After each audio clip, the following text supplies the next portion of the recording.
Realm Cellars The Tempest 秘境酒庄暴风雨红酒。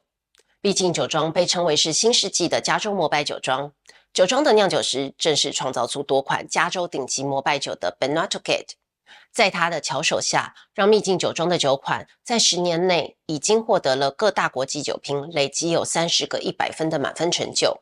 暴风雨是一款以 Merlot 为主的混酿红酒，是秘境酒庄推出首款的混酿葡萄酒。酿酒师认为它就像是一场以葡萄品种的完美风暴，因此以莎士比亚的剧作《暴风雨》为命名的灵感。它有着红色浆果、蓝莓的新鲜风味，混合着烟草、紫罗兰和香料的香气，酒体柔美，口感均衡，单宁成熟，余韵悠长，是一款充满活力的梅洛风格酒款，很适合搭配炖肉、炭烤猪排等肉类料理，希望你们会喜欢。